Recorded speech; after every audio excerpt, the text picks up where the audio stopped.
আব্দুল কাইম সাহেব, মতিন সাহেব, রজব আলী সাহেব থেকে শুরু করে সবাই করছেন। তারই জন্য আমি খুব শীঘ্র মাদ্রাসা এবং যে সকল প্রতিষ্ঠানগুলো চলছে আমি সার্ভে যাব, আমি দেখব। আমি এখানে দেখব যে মুজাদ্দের জামান দাদা হুজুর জামিয়া রহমানিয়া তৈরি করেছেন, খাদিজাতুল কোবরা রাদিয়াল্লাহু তাআলা আনহার নামে মাদ্রাসা তৈরি করেছেন।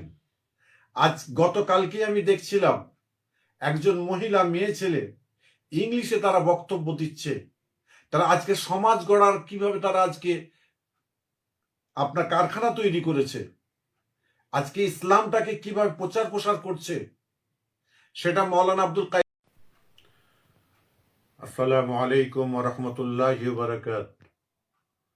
নাহমাদুহু ওয়া নুসাল্লি আলা রাসূলিহিল কারীম, আম্মা বা'দ। সর্বপ্রথম ফুরফুরা শরীফ বাইতুল মাল ওয়েলফেয়ার ট্রাস্টের তরফ থেকে এই গভীর রাত্রে যতগুলো ভাই আমার লাইভ দেখবেন, ফ্যান ফলোয়ার্স যারা আছেন সকলকে মোবারকবাদ জানাচ্ছি। আজকে একটা বিশেষ সংবাদ নিয়ে আসলাম। গত কয়েকদিন ধরে আমাকে নিয়ে মানুষ কিছু অনেক রকম ভাবে প্রশ্ন করছেন। তাদের প্রশ্নের উত্তরগুলো দেওয়ার জন্য আমি এখন লাইভে আসলাম।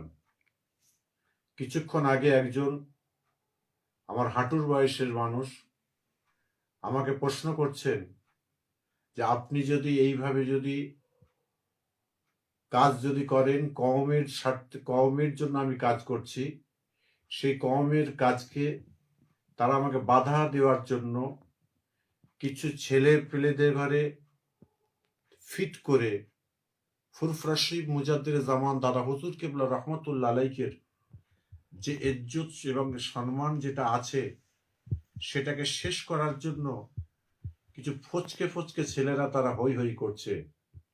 তাদের ঘরে আমি সাবধান করে দিলাম।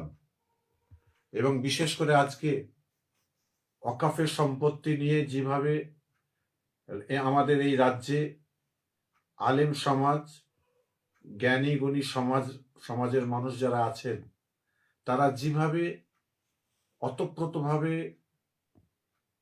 তারা কাজ করছে, তাদের ঘরে আমি সাধুবাদ জানাচ্ছি।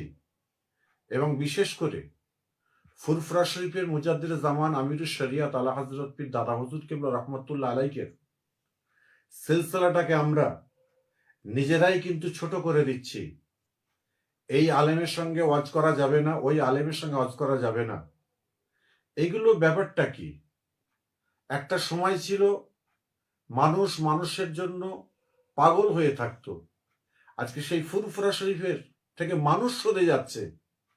এর থেকে দুঃখজনক আর জিনিস কোনো দুটো হয় না। তারই জন্য বলবো, সারা বিশ্বে নয়, সারা বাংলা নয়, সারা বাংলার মানুষ নয়, সর্বজাতির মানুষ, আমরা হিন্দু, মুসলমান, জৈন, খ্রিস্টান, বৌদ্ধ একসাথে বসবাস করি। আমরা যদি একতাটা আমরা যদি ঠিক রাখতে পারি তাহলে কিন্তু আজকে আমরা অনেকটা আগাতে পারবো। বিশেষ করে আজকে আমি যখনই মুখ খুলি তখনই কিছু মানুষের খুব কষ্ট হয় যে সাইম সিদ্দিকী আবার কি বলা শুরু করলো। আমি দেখবো না যারা মূর্খ মানুষ তাদের কাছে আমার গ্রহণযোগ্যতাটা কতটা, যারা শিক্ষিত মানুষ তাদের কাছে আমি দেখব আমার গ্রহণযোগ্যতা কতটুকু। আমি খুবই ক্ষুদ্র মানুষ, আমি অহংকার করি না, আমি তাকাব্বুরি করি না। আজকে দেখুন, ফুরফুরা শরীফ মুজাদ্দির জামান দাদা হুজুর কেবলা রহমতুল্লাহ আলাইহি প্রতিষ্ঠানকে তৈরি করে গেলেন, যে প্রতিষ্ঠানটা দাদা হুজুর কেবলা রহমতুল্লাহ তানার পীরের নামে ফাতে আলী ওয়াইসি রহমতুল্লাহ নামে করলেন। সেই প্রতিষ্ঠানের দিকে আমরা কতটুকু তার নজর রেখেছি। এবং যে সকল আলেম ওলামারা মাদ্রাসা তৈরি করেছেন, কাইম সাহেব, মতিন সাহেব, রজব আলী সাহেব থেকে শুরু করে সবাই করছেন। তারই জন্য আমি খুব শীঘ্র মাদ্রাসা এবং যে সকল প্রতিষ্ঠানগুলো চলছে আমি সার্ভে যাব, আমি দেখব। আমি এখানে দেখব যে মুজাদ্দের জামান দাদা হুজুর কেবলাকে তারা কতটুকু ছোট করেছেন। আমি দেখব 5 হুজুর কেবলার আওলাদদের ঘরে ছোট করেছেন কতটুকু। কারোর ভিতরে যদি এলেম যদি না থাকে সে যদি পর সমালোচনা করে সেটাকে নিয়ে আমি ভাববো না। আমি ভাববো আগিয়ে যাওয়ার জন্য। আমি কোনোদিন পিছোবার জন্য ভাববো না। বাংলার মানুষ, আপনাদের সকলকে আমি আবার আজকের এই রাত্রিতে আপনাদের সকলকে আমি এই ভাষণ দিয়ে যাচ্ছি। আপনারা ভালো থাকবেন, সুস্থ থাকবেন। মোজাদ্দেদ জামান দাদা হুজুর কেবলার কর্মকাণ্ডগুলোকে আপনারা তুলে ধরুন, আলেম সমাজ তুলে ধরুন। যে সকল আলেমরা আজকে আমাকে প্রশ্ন করছেন অনেকভাবে, আজকে আপনাদের প্রশ্ন আপনারা রেখে দিন, আর আমাকে ঘাঁটাবেন না। ঘাঁটালে কিন্তু বিপদ কিন্তু খুব তাড়াতাড়ি কিন্তু মাথায় এসে পড়বে। আমি কাউকে ভয় করি না, আমি আমার আল্লাহকে ভয় করি, আমার রসুলকে আমি অন্তর থেকে ভালোবাসি। আমার মুজাদ্দিদ জামান দাদা হুজুর কেবলা, 5 হুজুর কেবলা আমার জান, আমার প্রাণ এবং আমার প্রিয়। এবং দাদা হুজুর কেবলা রহমতুল্লাহ আলাইহির নামটাই, পীর আবু বকর সিদ্দিকের নামটাই আমার কাছে রহমত এবং বরকত। এবং 5 হুজুর পীর কেবলা রহমতুল্লাহ আলাইহির নামটাই হলো আমার কাছে রহমত, আমার কাছে বরকত। এটা আমার পার্সোনাল ম্যাটার, আমি পার্সোনাল ভাবে বললাম। যদি কারোর কমেন্ট করার মন চাই, আপনার ডাইরেক্ট আমাকে ফোন করে কমেন্ট করবেন। খবরদার আপনারা বাজে কমেন্ট আমার এই ফেসবুকে করবেন না। কেন? সমাজকে গঠন তো করতে গেলে আজকে মহাত্মা গান্ধী, নেতাজি সুভাষচন্দ্র বোস, মৌলানা আবুল কালাম আজাদ, পীর আবু বকর সিদ্দিক রহমতুল্লাহ আলাইহিকে তারা নিজের শরীরের রক্তকে খইয়ে দিয়ে, রক্তকে রক্ত মনে না করে, জানকে জান মনে না করে ইসলামের খেদমত তারা করে গিয়েছিলেন। দেশের সংবিধানকে তারা সুন্দর করে রাখার চেষ্টা করেছিলেন। সংবিধানকে একটা জায়গায় রেখে সবাই একত্রিত হয়েছিল।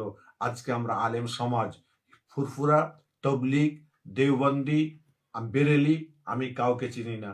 আমি চিনি কালমা পড়েছেন তারা আজকে সমাজের বুকে যে বার্তাগুলো দিচ্ছেন, যে কাজগুলো করছেন, সেগুলোর জন্য আমরা এগিয়ে যাব ইনশাল্লাহ।